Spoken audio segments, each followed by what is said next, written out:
Have you ever wondered how an empire is born? I mean, not over centuries, but in the blink of an eye.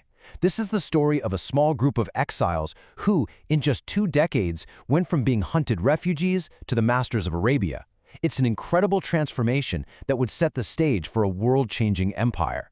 Okay, let's dive into this. So, that's the big question, right? How on earth did they do it? How does a movement on the very brink of extinction engineer one of the most rapid and, frankly, unlikely rises to power in all of history? Well, that's exactly what we're going to unpack. Our story kicks off in the city of Medina. You see, the early Muslim community, led by the Prophet Muhammad, had just fled persecution in their hometown of Mecca. They were literally exiles, their homes, their property, all seized. And in the Arabia of that time, a place of rival clans and shifting loyalties, they were incredibly vulnerable, outnumbered and surrounded by enemies. Their very survival was on the line. And their first major test came at a place called Badr. Now, just look at these numbers. It's kinda crazy. The Muslims could only pull together 313 fighters. They had just 2 horses and 70 camels. And they were up against 1,000 of Mecca's best warriors, who had 100 horses. They were outnumbered more than 3 to 1. And yet, against all possible odds, they won. And this wasn't just some small skirmish, it was a huge, decisive victory that absolutely stunned Arabia.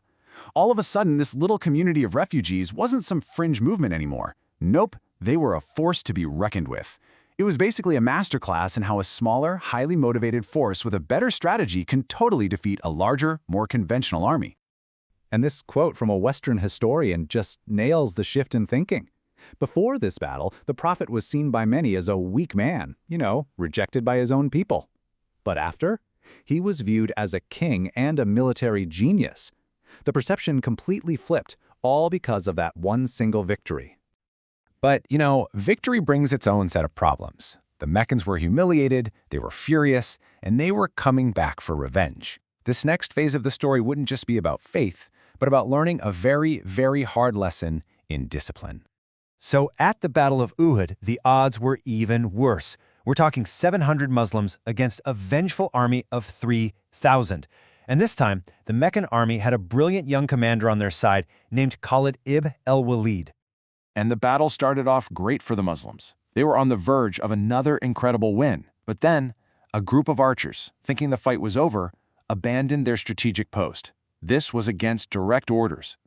Khalid ibn al-Walid saw that opening in a split second and completely turned the tide of the battle. It was a brutal, painful lesson.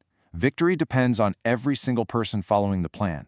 It showed that building a disciplined army was just as important as having faith. Okay, so they survived 2 massive battles, but the community was about to face its greatest threat yet. This wasn't just another army. It was a gigantic coalition of tribes from all over Arabia, all marching on Medina with one single goal: to wipe them out completely. Just look at that number, 10,000 soldiers. To put that into perspective for you, the entire population of Medina, men, women, and children, was less than 10,000. The attacking force was literally larger than the city they were trying to defend.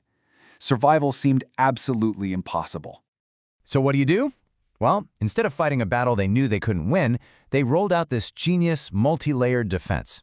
First, they dug a huge trench around the city, a tactic that was totally unheard of in Arabia, which made a cavalry charge impossible. Then they used some clever diplomacy to sow distrust within the enemy's coalition, and it started a fracture from the inside. And finally, they just waited. They outlasted the siege until bad weather and terrible morale forced the enemy to give up and go home. They won without even fighting a major battle, proving that a little strategic innovation can overcome even the most insane odds. And this is where the story takes a fascinating turn from military tactics to pure political genius. You see, the community's most important victory wouldn't come from a sword. It would come from a pen, and a treaty that, on the surface, looked like a complete and utter defeat. Now, check out the contrast here. The Muslims agreed to turn back from their pilgrimage to Mecca. They even agreed to return any new converts who had fled from Mecca. His followers were furious. It felt like a humiliating surrender. But here's the crucial part. Look at what they got in return: a 10-year truce. This move neutralized their main enemy and, for the first time ever, gave them the freedom to spread their message peacefully. It was an absolute masterstroke. It teaches you that sometimes the biggest win comes from giving up something small in the short term for a game-changing advantage in the long run. That 10-year truce, that was the key that unlocked everything. Now that they were freed from the constant conflict with Mecca, the community entered this period of explosive growth. They went from a defensive city-state to a confident, expanding regional power, and it happened fast. And look at how quickly things started to move. Right after the truce, they secured their economic base by conquering the wealthy oasis of Khyber. And then, just a year later, they were feeling confident enough to challenge the Eastern Roman Empire, one of the two global superpowers of the day. I mean, this just perfectly illustrates their new ambition. A force of just 3,000 Muslims marched to face a Roman army that some sources say was as big as 200,000. Now, while they didn't win, a brilliant strategic withdrawal saved their army. But just the fact that they went toe-to-toe with a superpower and survived sent shockwaves across the entire region. They weren't just an Arabian power anymore, they were officially on the world stage. And that brings us to the final piece of this incredible puzzle. Within 10 years of that first shocking victory at Badr, most of Arabia was united under a new faith.